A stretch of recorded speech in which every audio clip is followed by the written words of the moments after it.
Welcome back to The Short Game, a show about short video games, games that respect your time. I'm Reagan Kelly, and I am joined this week by several excellent co-hosts. Laura Nash. Nate Heininger. And we are here this week to talk about fluffy boys. We're talking about... And monsters. It's TV time, Reagan. It's TV time. It's TV time! And we're talking about... for a worm from our sponsors. We're talking about Deltarune Chapter 3. So we talked about Deltarune on this program way back when, I think it was when Chapter 2 had already been out for nearly a year. So I believe the first chapter of Deltarune came out in 2018. And if memory serves, I think Chapter 2 came out in 2020. Is that right? Maybe? Well, these are unknowable facts, so I think it's best if we all just make an educated guess at when these things came out. Wouldn't it be neat if I had It's been quite a while, though. It feels like it was a very different world last time we recorded about Deltarune. So yep. It's it's good to return back to the dark world, though. You know, we're definitely in a dark world of a sort. But yeah, 2021 for those who are yelling at us. Thank you, Laura. Okay. Thank you. I don't mind being wrong on a podcast. This is it's on brand for me. So Deltarune, most folks listening to this may already know. A little bit of reiterating since, hey, it's been a while. Welcome back. Deltarune is a follow-up, and sequel is really not the right word. It is It's an anagram. It's an anagram of it is. Undertale. Yeah. So Undertale, super classic, kind of seismic shift in indie games when it came out way back. Solo, mostly, developer Toby Fox, working with a few good friends, released this really strange, almost it spun out of his work on Earthbound fan games and became its own very strange, very unique thing. Great sort of twist on RPGs. It was a game mostly about, depending on how you played, about interacting in a RPG context, but in ways that are not about doing violence, but instead about being kind and connecting with other characters. But also filling your soul with a distinct dark side. Is an interesting story, mysterious characters, while also being cartoony and sweet, but also like there was some interesting depth to everything. Really, he nailed a certain tone that is very hard to equal or duplicate with Undertale. And his follow-up to Undertale, it was enormously successful. I suppose he could have done almost anything he wanted after the enormous success of Undertale. What he decided to do was Undertale mixed up and backwards. He decided to release Deltarune, a game very much in the Undertale vein, and in fact with many Undertale characters as side characters, but not directly connected to Undertale in plot, or maybe even in setting. It's the connection between Undertale and Deltarune is somewhat mysterious. Feels like an insane choice, but I kind of love it, and I like that the connection is mysterious. And it is just sort of fun. I think we'll touch on this here in a minute, but what we all played. But I fully replayed chapters 1 and 2 and through 3, and it's just fun. Like, oh hey, Sans, what's up? I feel like I'm hanging out with my old buddies from Undertale. I remember like nothing about the story of Undertale other than like a huge 1,000 feet away view of it. But I certainly remember Sans and some of the other characters. Yeah. It's just kind of fun to see him hanging around in town. And like, I imagine we're going to learn more and more about this connection and all that. And that's part of the mystery of the whole game. But I thought it was a very unique decision, and I like it. Yeah, this is the author writing fan fiction of their own game, where some elements are just there because it's fun to see your old buddies, and other elements are remixed or played or done in an AU. Mm-hmm. That is a compliment, by the way. I never use fan fiction in a derogatory sense for those who are newer listeners. Praise to fan fiction as I love fan media fiction. and art form. Exactly. So I love a collage. I love a remix. I will say, as someone who's not a fan of fan fiction, generally speaking, nothing against it, is just not my thing. I love what Toby Fox has chosen to do with this. So maybe I should give fan fiction a better shot. But if you're out there listening and thinking like, oh, fan fiction isn't for me, that it's really not like a barrier for this. I really like how he's No, I handled think it. what's really interesting about this is that like this is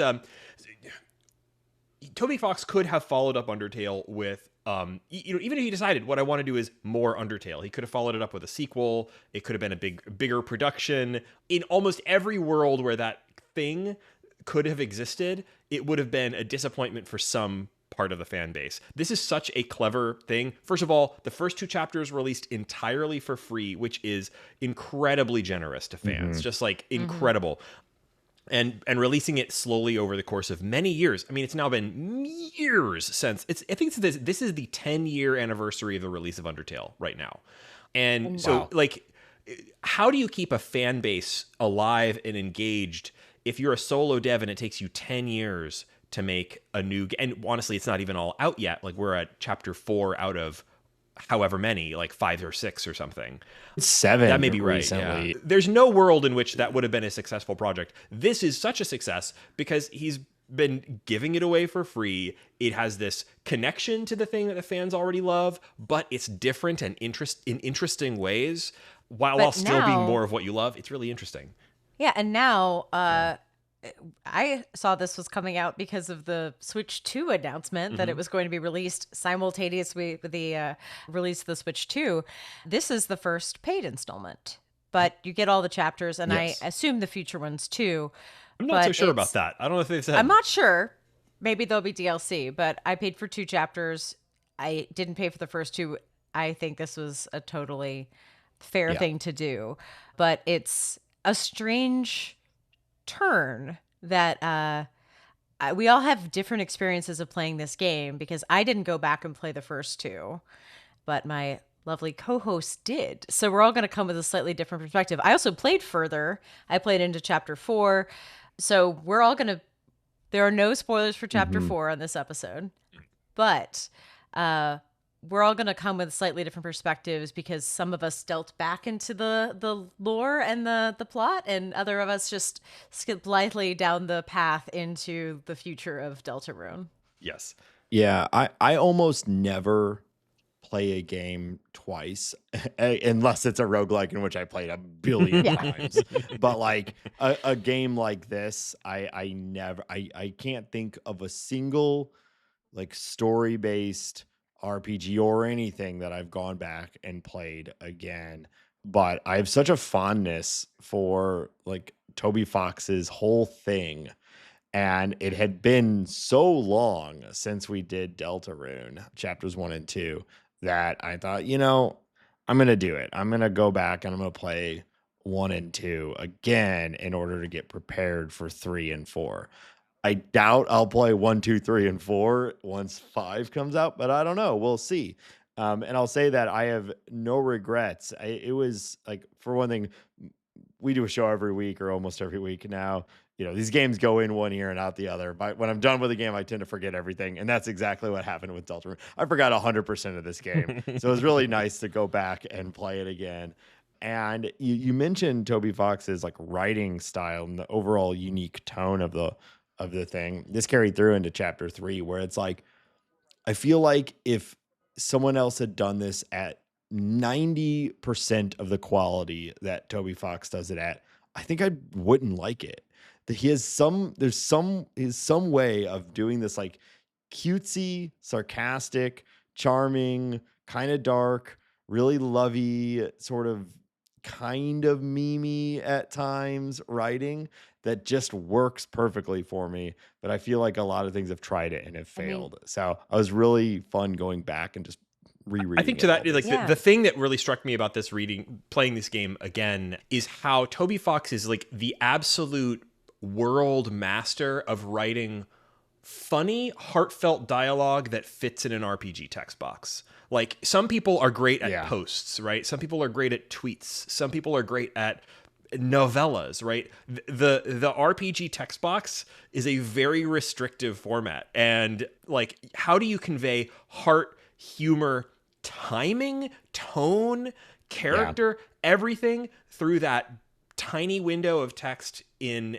like he's an absolute master of that, and like some of the all of the characters are sort of slightly broad cartoons, but with a little kernel of like real heart and truth to them, and it's a beautiful thing. It's like these are characters that you want to love because they have they have these broad cartoon colors, but underneath it all is like a little kernel of like real heart, a little tiny red heart moving around, dodging bullets.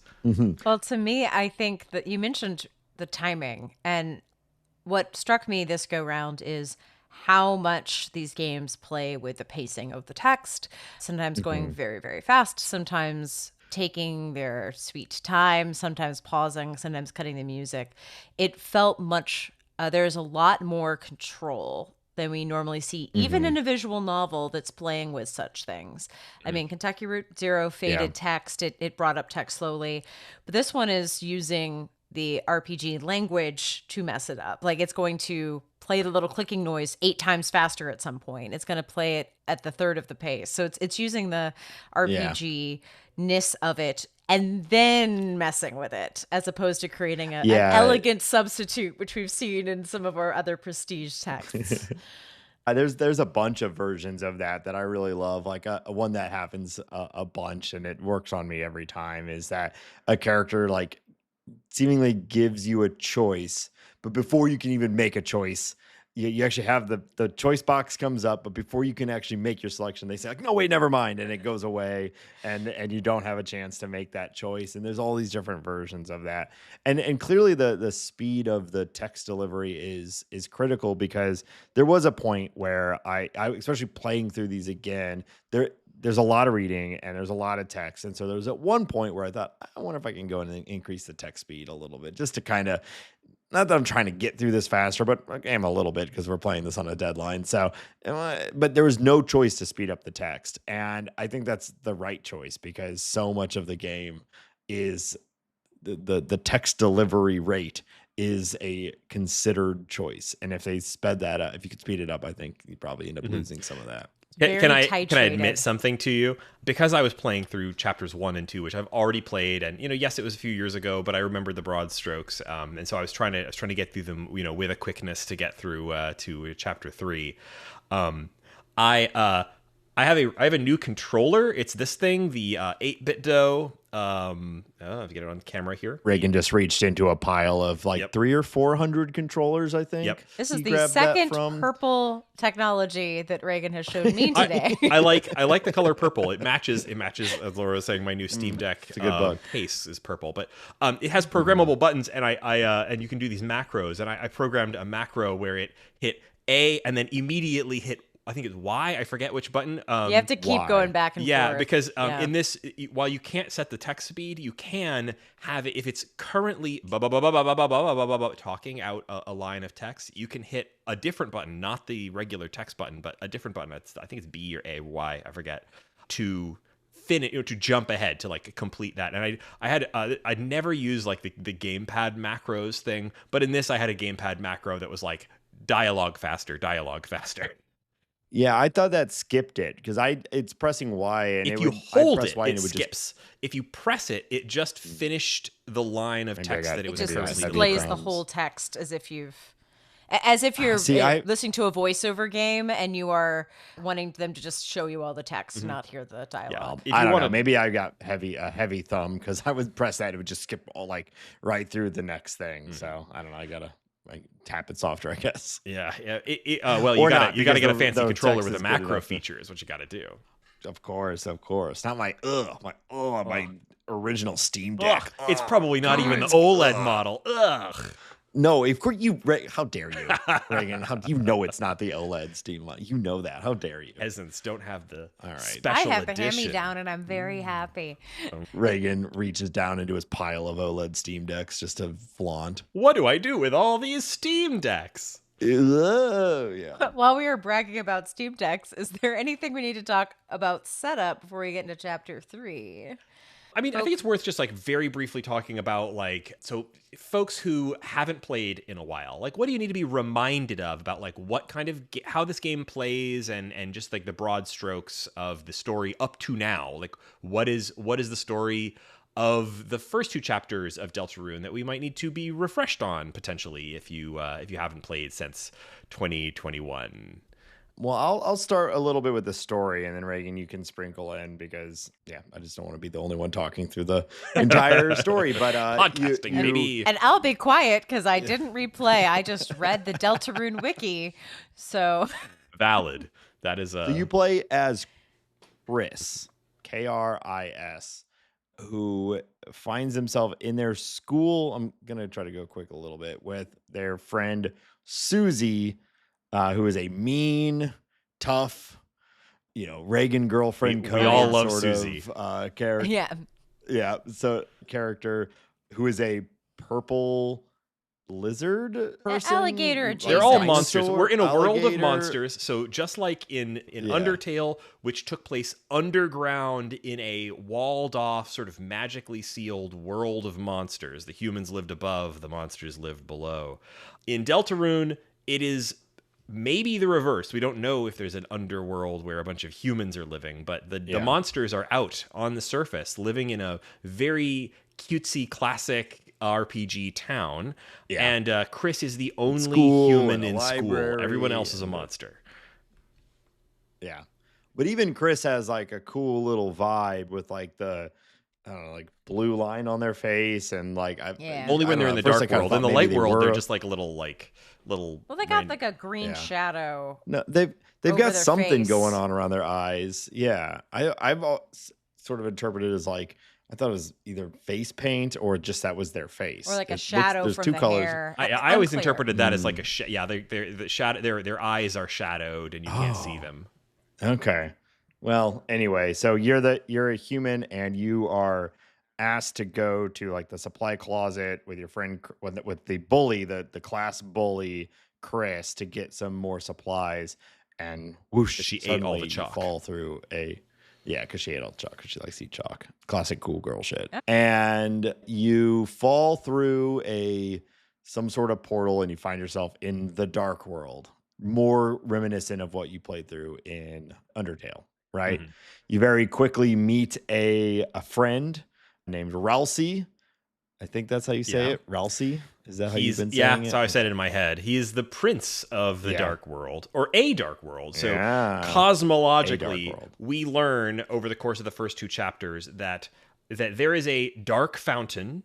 There's a sort of duality, light and dark, very RPG shit. And the dark world and the light world are somehow in balance, but things have been thrown out of balance as new dark fountains, which create their own miniature dark worlds, are being opened by, we don't learn this until chapter 2, by what was it? The night? The Roaring Knight. Roaring Knight. The Roaring Knight is an evil background character we don't know much about yet, who is piercing the ground with their sword to open dark fountains of dark energy that create these dark worlds in the supply closet, the computer lab at the library, and in this case, in chapter 3, in the living room with the TV of Chris's family. Yes. Yeah. And so Ralsei explains that you and there's a legacy or a legend foretold of 2 heroes and a magical prince who will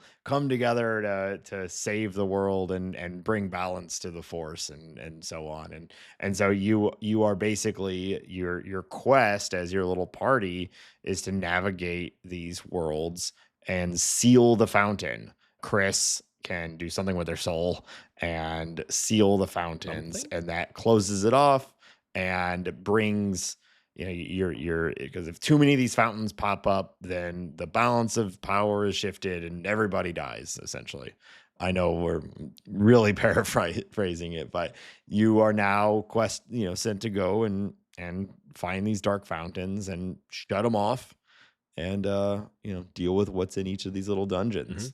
And they are quite varied. Yes, a couple other things about this. So something that's very different from Undertale, because it has this chapterized structure, each chapter so far is about them going into a new dark world. And the dark worlds are themed because they are based on what just happens to be around wherever the dark fountain is opened. So the first one, the supply closet at school, well, there were a bunch of playing cards in there. There were a bunch of school supplies and other random crap like that. And so it was the card world, and everything was themed mostly around playing cards and game pieces and other things like that. The second chapter takes place in the computer lab at the library, and so we were in computer world, which was very funny. My favorite thing so far. And a great soundtrack too, as you might imagine. Sick soundtracks. Oh my God. The music in these games is so incredible. This is something that like, I went back and was like listening to, these soundtracks again because I was getting ready to do this episode. And I was like, these have like almost never fully left my rotation, but like certain tracks from this, man, they just like are in my bones, man. Yeah. I still listen to Undertale as well and Deltarune to some degree. And I've said before that, like, part of me, like, the legacy of Undertale, at least for me personally, is like the impact that it had on the industry and just every game after the fact that wants to have a little bit of Undertale in it, and the music. I think the game and the writing and all that is fun, but the music is what has stuck with me beyond everything. I will say I so far, Chapter 4 music better than Chapter 3 music, but there's a good reason in the game for Chapter 3 to have slightly annoying music. Yeah, we're going to talk about the story of Chapter 3. We'll talk about that later. Just wanted Chapter to say... 3 is a major departure from Chapters 1 and 2. Like, major departure. Yeah. I guess we've been going for like 20 minutes. Now we probably got to get into Chapter 3, right? Is there anything else that we can say about the setup of Deltarune that we haven't yet? Hey, if for whatever reason you're pausing the podcast here and you need to, you need to come back later after you've played Chapter 3 because we're about to get into spoilers. It's on Steam and apparently Switch 2, but I'm pretty sure also Switch 1 if you want to get it on there, as well as PlayStation. I think everything on Switch. It's on itch.io. I think it's $20 and you get two chapters. 24.99. Oh, is it? $24.99. Oh, too rich for my blood. $24.99. But that comes with the originally free chapters 1 and 2. The structure and format and whatnot has not changed a bit. If you played chapters 1 and 2 in the way they released them, at least on Steam, it was as a demo. And because of the way that Steam does these things, it was not possible, at least with my setup, as far as I could tell, to port an existing save or anything. But I also don't think that's really important. This doesn't have any like in-depth choices to make that would carry from one to the next. There was one vending machine that said, "Silly you, didn't save any money from the last game, or did you just skip the chapter?" Or something like that. So I'm sure there's places where chapters, but acknowledges it made a joke about being broke, and that's it. Yeah, I was going to say, that's the only thing that I could tell that mattered is that your items and money and whatnot carry over. There was the bit in the running joke well. in Chapter 1 where it has you spend this time creating like a murder machine. Oh, and then your design for the murder machine, the machine that's meant to kick your own ass, appears again and again. And I did appreciate that continued to make apperances in Chapter 3. But, it didn't for me. There. Too bad. I didn't have one. It would have been some. I wonder what they did then, because it plays a major part. Well, we'll talk about it when we get there, because I don't recall a specific murder machine showing up. So maybe that is. It looks pretty dumb, so it may not have read as a murder machine. Was it a big duck? No. Okay. No such thing appeared in my game. Well, so minor differences. Right. Well. It sounds like. But you're not going to get really a lesser experience. I didn't notice anything missing. Yeah. It also doesn't matter at all. It's a gag. It is a gag that shows up and shows up and shows up. So.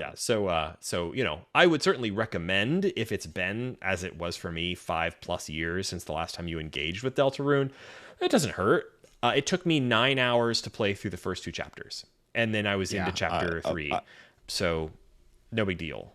I think it took me a little bit longer, but again, as someone who never replays games, I have no regrets that I did. It was very delightful to just fully dive back into this game, and I just had a blast the entire time.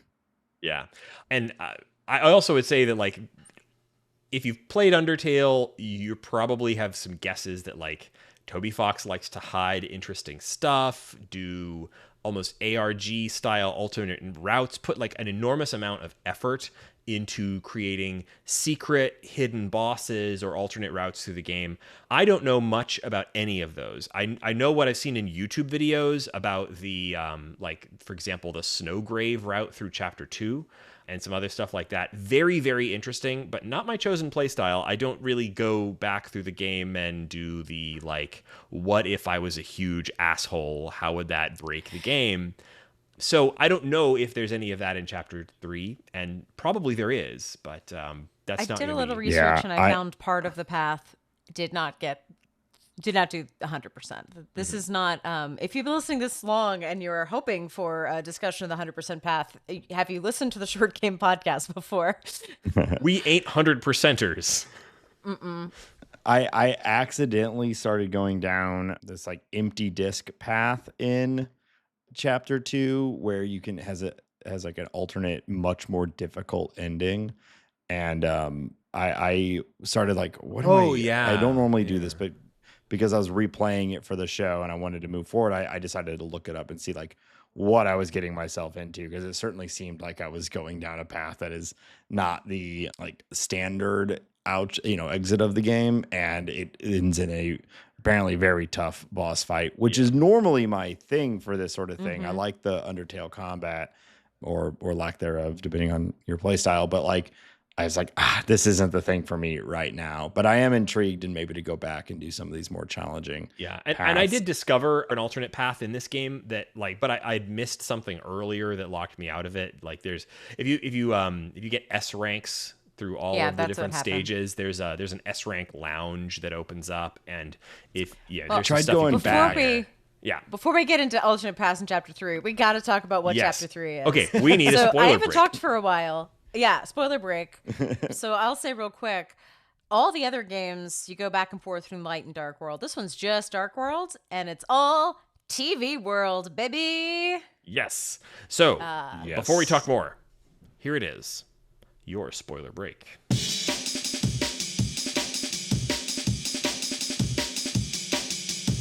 It's TV time! Mr. Antenna. Yeah, antenna. It's a good bit. What a good gag. Sure, Mr. Tenna. This is just TV World. Your TV is sad and lonely and wants to trap you in it forever. And that is the premise, is the desperate the end of the last game is in your living room, right? Yes. So there's been some stuff that, like, at the end of chapter 1, there's this sort of distressing moment where Chris tears out their own heart, the heart that represents their soul, and throws it into a bird cage in their bedroom and sneaks out. And then at the end of chapter 2, a similar thing happens where they tear out their heart, throw it into the cabinet in their kitchen while Susie is baking a pie with your mom, Toriel, and then sneaks back in, having presumably opened another dark world somewhere. So what seems to be going on... slash the tires of the mom's car. So Chris is removing their soul, getting all creepified, going out and opening... So I was like, okay, Chris is the knight, right? Chris is going out, opening these dark worlds, coming back, putting their soul back in their body. Whenever they take the soul out, that's when you lose player control over them. I thought that was really interesting. Like, the soul represents somehow the player's connection to Chris, the main character, and as soon as they take it out, you can't control them anymore. Well, there's the full thing with the vessel and they play with this in chapter 4. Oh, I can't not wait. Going to talk about that. There's something like that's the Toby Fox, like, sprinkle of meta genius over the whole thing, where you're like, okay, there's something way bigger going on here that I do not know, but Lancer is my dude, so I'm gonna just keep plugging away and figuring out what's going on. Yeah. And so at the very end of the last chapter, we see Chris get out their, I don't know, blade or whatever, and stab the earth in the middle of their while Susie and Toriel are asleep, right in the middle of the living room, boom, opens a new dark fountain there. And that's the beginning of chapter 3, is we are now in a dark fountain, a dark world based around the TV in the living room. You didn't enter this. Mostly, you enter portals. This one, you're just there. You're falling. Like, Yeah, I opened the chapter you wake and I up was just there. falling. Yeah. So the big thing that's different about this episode is that this episode's gameplay style is pretty significantly different. While there's certainly still some of the normal like combat stuff is still there, it's kind of a game show crossed with an NES like Zelda style game. It's very strange. So we wander in and we're in this dark world. The dark world is basically a game show set. We get introduced to the main person here, Mr. Antenna, who is he's the TV of your living room. And like Laura said, like he really, really just wants people to engage with television. And so he's, you're all business. You and Rousey are just, let's go in here and close this dark fountain. But you get kind of like waylaid by like, oh, well, wouldn't it be fun if we could spend more time together? Why don't we just take a little bit of time and spend it on this weird dark world game show? I think it's kind of interesting the way they set this up, because like they started this, there's this whole like there's this sweet conversation between Chris, Susie, and Rousey, where like Susie, who's like really just coming out of her shell, and that like she's just finally made friends for the first time ever, and she's like very sort of like bashfully groping towards like, wouldn't it be fun if we could invite our friends like Lancer and Rousey to come to the festival in town with us? And Rousey is just like very sadly like, I'm sorry, we're not real in the sense that you are. We are from the dark world and we can't come to the festival with you. And so as an alternative, we end up getting embroiled in this creepy game show because we can't go have fun with each other in the real world. Yeah, we get it's a big lore dump about what the dark world even is. And I don't know that I still fully understand it, but it's basically like, it's the darkness past the darkness. So like they are all shadows within shadows. And so she says, when there's light on us, we don't exist. We are shadows in darkness. So if we go to the light side, like if you put light on us, we're going gone. to the light Yeah, side. there is no go. Yeah, we are a shadow in the darkness. I thought that you was shine a light interesting. on Lancer, and he just turns back into a playing card, a spade. Mm-hmm. Yeah, we don't know what happens to Rousey. Maybe he has a slightly different like role here because he's the Prince of Darkness generally, it seems like. His dark world is kind of the prime there's the one. core that would, because that's what he says. There is the core fountain, which is his dark world, and then all these other dark worlds that are popping up are not supposed to be there, but his is supposed to be. Yeah, it's there, sort of his is which like I don't the know if natural extension of the light world. Yeah. It's like, yeah. But maybe that's something that's going to get played with eventually, because there is some question there. It's like, why does Rousey, like, I guess if you assume there's supposed to be a light and a dark, then there's got to be one that's there. But like, yeah, I don't know. Why does Rousey's exist? Yeah, and the game uses I can't go to the festival as the character's justification for participating in a game show. Mm-hmm. Yeah. Like, why would they participate in a game show when they're supposed to be sealing this fountain? Because it's a substitute for the fun they would be having outside. Like, it's something to do together as a group, and there's, it's fun. It's right there.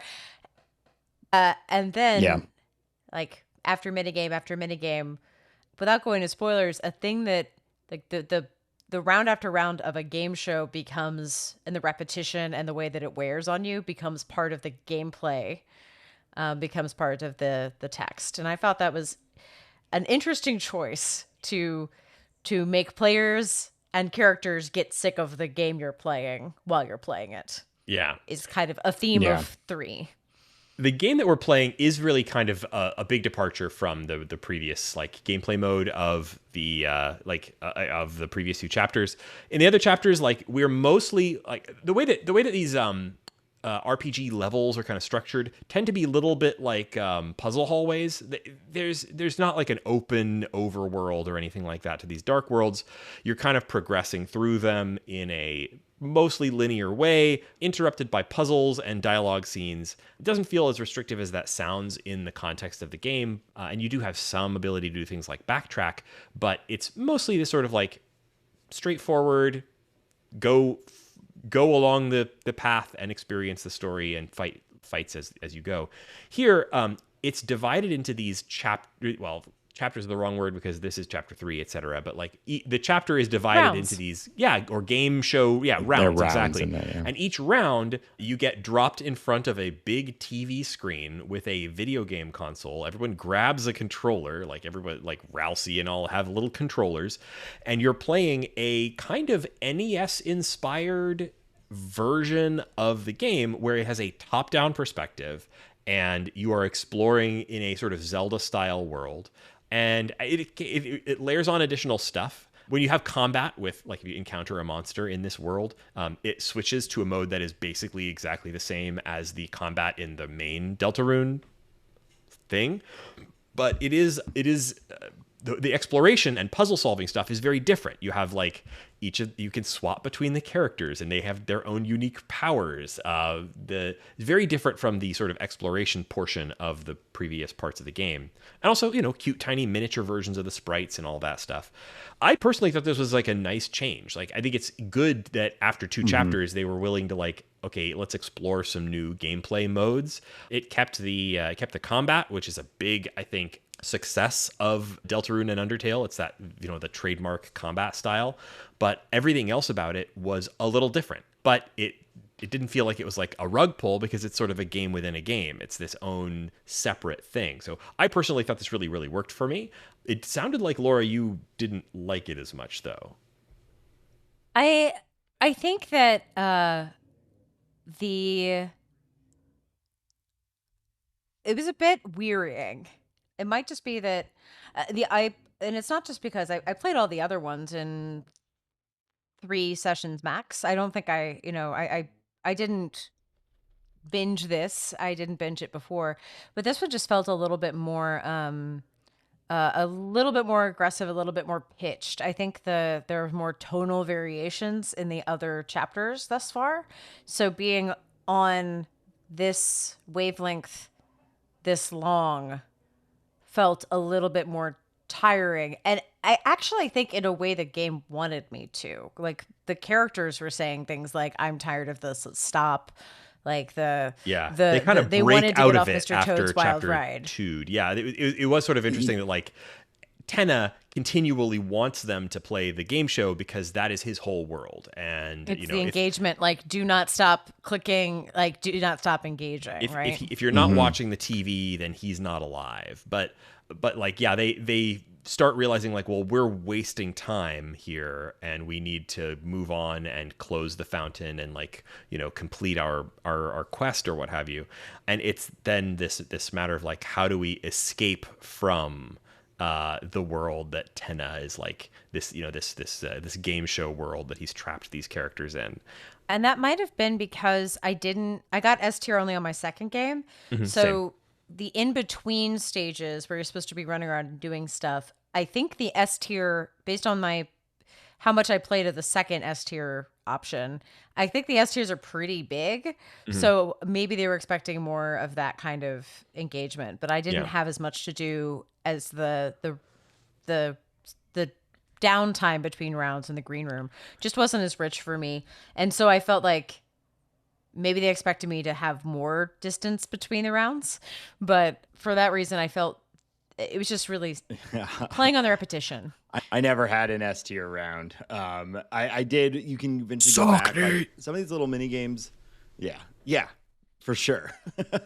I really enjoy the play style of these games, but I'm not the best at it. But you can go back and practice some of the games, but which I did do. I did get S tier. I went back and played some of the games again to like just play them because I did think they were kind of fun.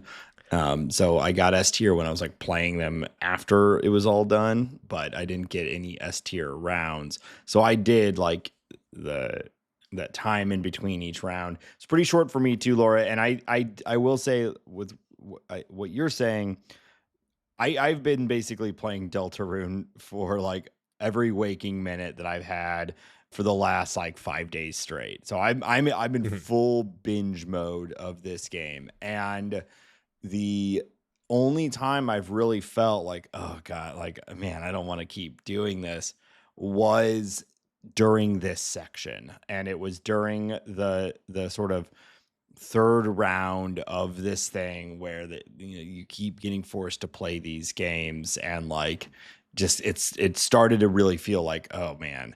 And fortunately for me, like I did feel that feeling, but it ended pretty quickly. It was right near the end of, and then you start to break out and the story moves on.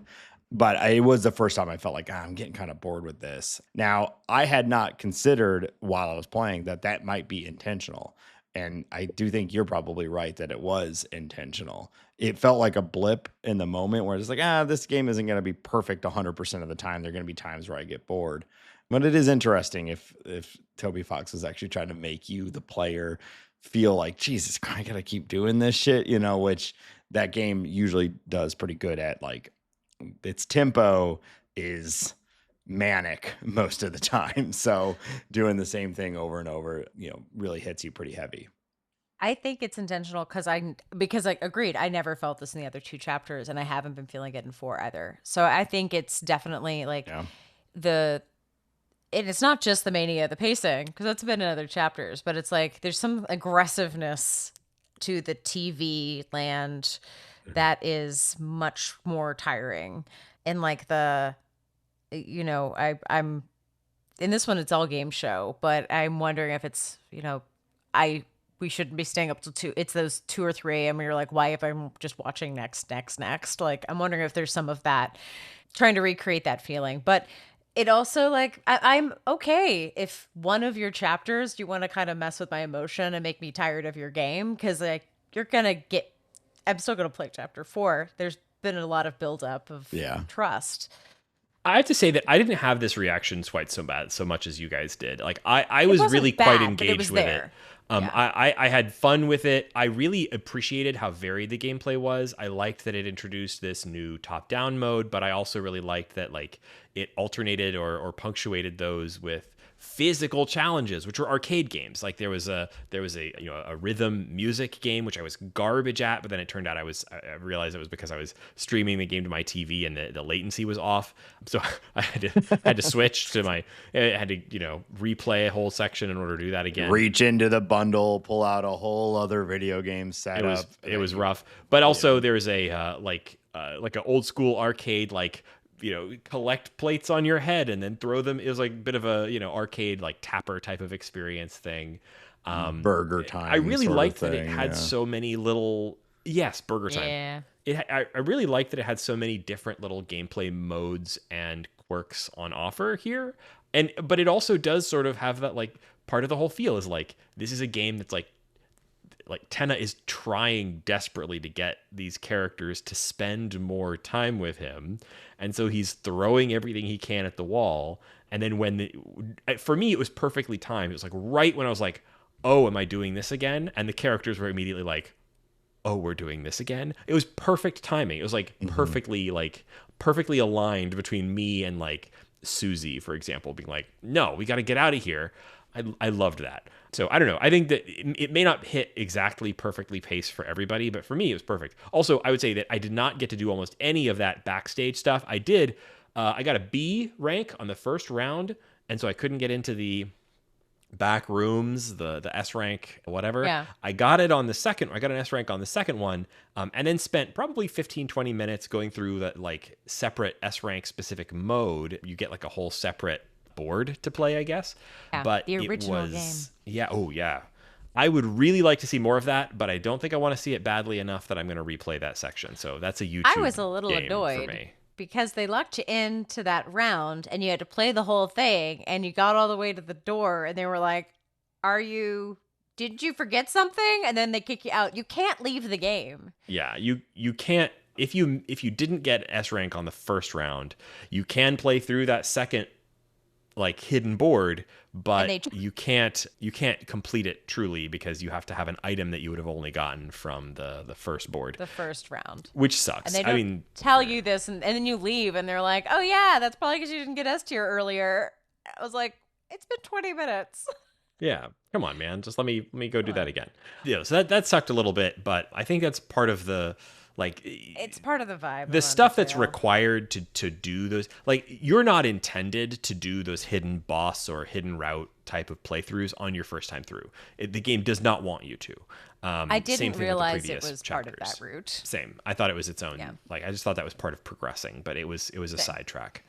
Anything else to say about chapter 3? I don't know what I was thinking. We could quickly, Laura, you were disqualified from this section, but I thought we could talk about what we could see coming up next with chapter 4 or what's going to be happening with that. We think.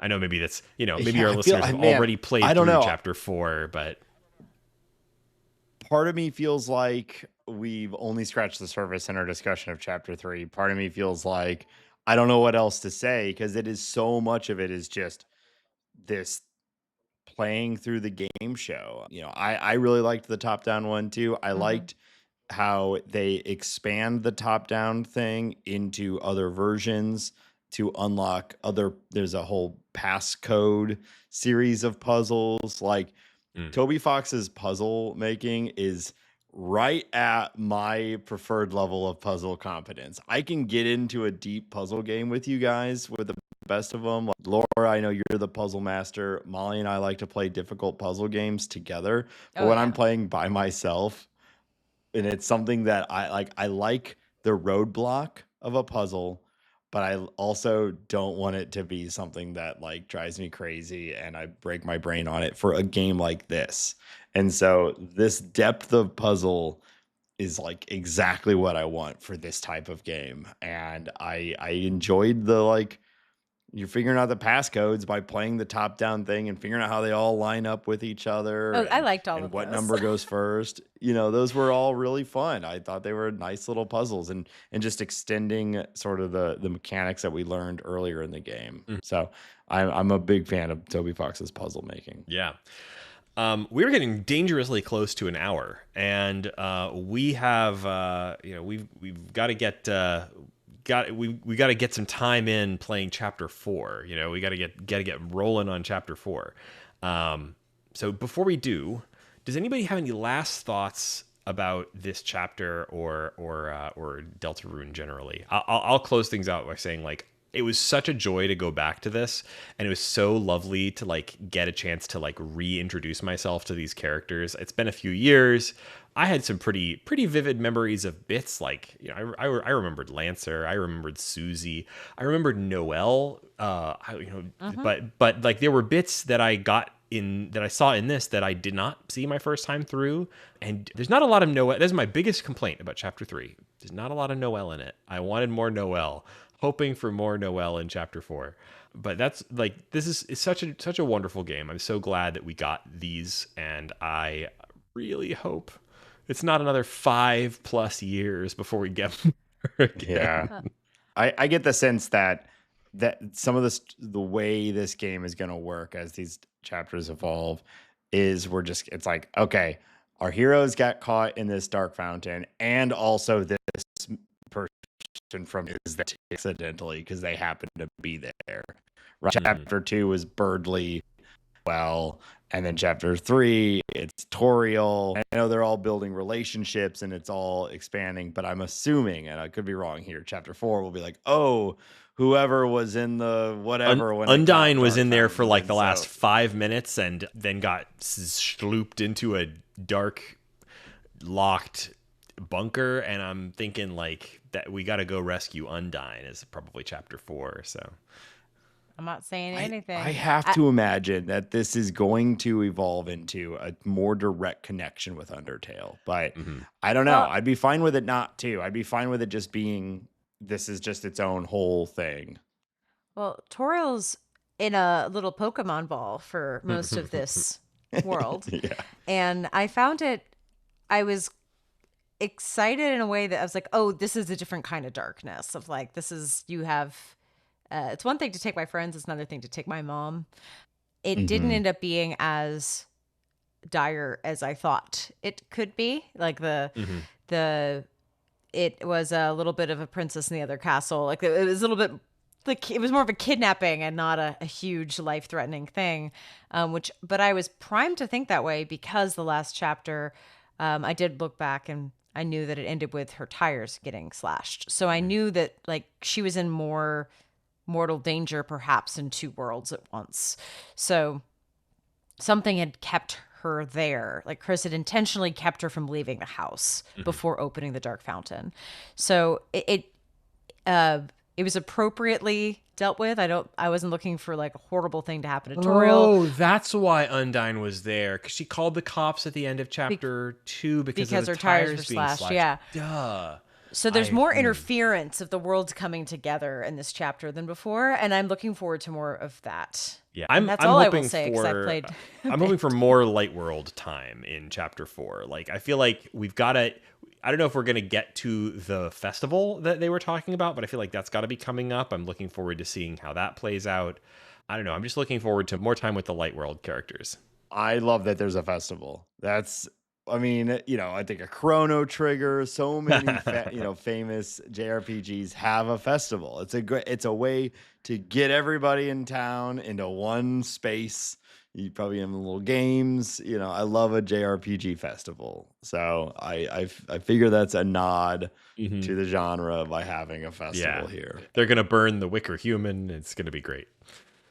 Are there nods to the seasons in chapters 1 and 2? Do you know what season it is? Not exactly. I mean, it's there's like the closest I think we get to that is that like we hear about like Noelle has a whole like winter thing going in chapter 2, but I don't think it's explicitly winter in the light world. I think it's wintry, like in the dark, in the computer world. Maybe, I don't know. It's been. I was just curious. I'm not sure. I don't know. Again, I have forbidden knowledge, so I'm just asking strange questions that will make more sense. Yeah, I don't think we get that so much. Yeah, I don't know. I don't think we get a specific time of year from the first two. I don't remember Something anything like the either. third one, but there's also there's a lot coming at you in these games, and what matters and what doesn't is kind of impossible to parse until you're on the other side of it. Or playing it again, which is what this game obviously wants you to do. I'm really glad that I have one more act of this to play. I can't wait to play it. I'm looking forward to it. I know. I know. It makes me want to go back and play Undertale. Yes. It does. Yeah. Before we wrap up, I want to give one last image, and that is my favorite image of the whole thing was when all these poor people were working in the office, and then I hit a button and I slashed all of their contracts and freed them all. And then one person was left, and I was so scared that I'd abandoned one person to do all the work. And then suddenly he like realized all his friends were gone and boogied out. And I was like, I freed the Jasmine from working in the office. And that was probably my favorite moment of this one. I don't know if y'all have any other favorites to shout out before we wrap up. I don't want to end on season question. Yeah. I mean, it's so full of like wonderful moments that it's hard to zero in. But that is something that like I was thinking. We so recently played Enna Dream Barbecue, and it was slightly in my mind when I was playing through this, because while Enna Dream Barbecue is like so specifically about like custom bespoke 2D animation, so is this. Like the moment you just mentioned, like this is a game about like telling stories with animated sprites, but it does that so well. You have these little like tableaus, these little like characters with adorable cartoon reactions and animations, and like Toby Fox is never going to like not have a good bit because there's not a sprite for it. He'll draw the sprite. And so it's full of these like wonderful little moments like that. But I almost I don't mentioned that know. I earlier, think- the sprite work. And there's so many good, just little, like, even just during the fights, you find yourself looking at a lot of things. You're looking at your menus, you're looking at the combat, all the stuff.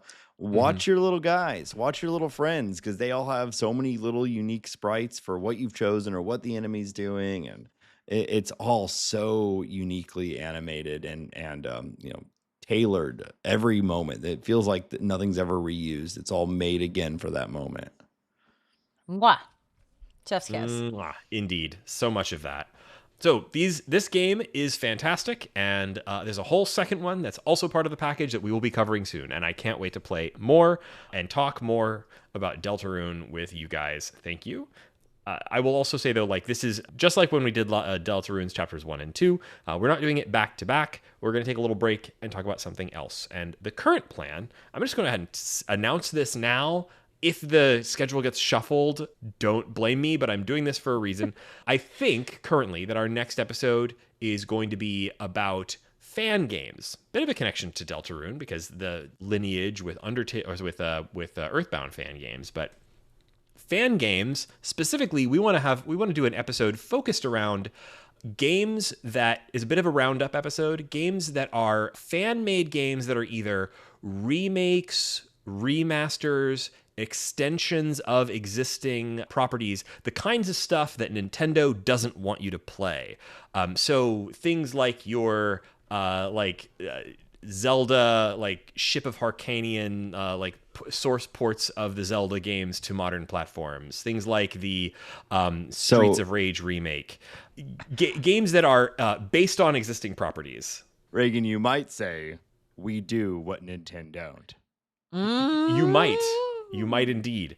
So but the reason that I wanted to specifically mention this now is that listeners, maybe you know of ones of these that we don't. We're going to be kind of rounding them up. It's not going to be definitive. We are going to be focusing specifically on them on the Steam Deck. This is just our angle on it, because otherwise it's an infinite topic. But we're going to be talking about the both the experience of playing these things on the Steam Deck, ones of them that might be interesting to load up on your Steam Deck, and we're just going to be playing through and talking about some of those types of games. So if you, listener, have a favorite fan game based on a major video game property, but that is a unofficial thing, whether it is just a unofficial port or modern PC remake, or maybe it's an entirely new property or an entirely new game based on an existing property, let us know what those are. Disqualified from this mostly would be ROM hacks. Those can be their own thing. They can be really great games. We've covered things like A Plumber for All Seasons, for example. That would be a great game that wouldn't quite fall under this topic. We're talking about things where this is, download an EXE type of things.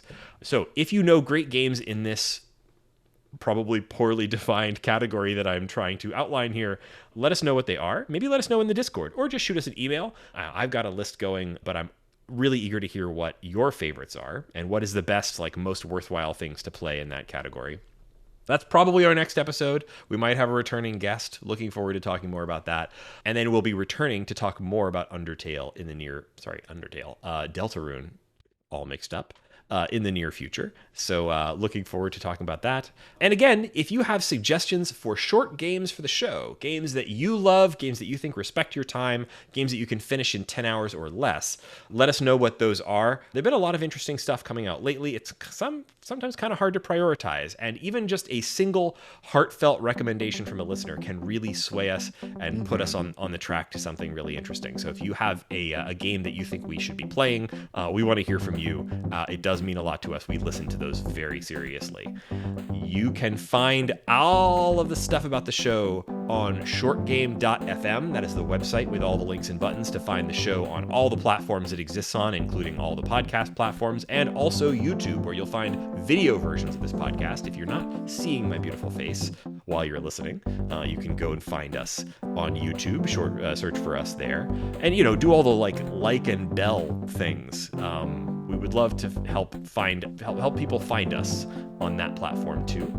You can also find links on there to our Patreon. Oh yeah, we're pointing to various corners where we assume there may be buttons in some version of the show. And let's see, shortgame.fm, click on the Patreon thing. If you become a patron of the show, we love our patrons. Thank you, patrons. Our patrons are our number one supporters. This is a Patreon-supported show. We obviously don't have ads or anything like that. If you want to become a patron, that gives you instant access to our Discord community, which is the best way to talk to us, make suggestions, hear what we're working on, talk with other like-minded people about the short games that you love. It's a great community, and we would love to have you, so please join us there. And you can also find all of our socials on there. I am Reagan Kelly. I'm Lauren Ash. I'm Nate Heininger. And thanks once again for joining us on this episode of The Short Game. See you next time.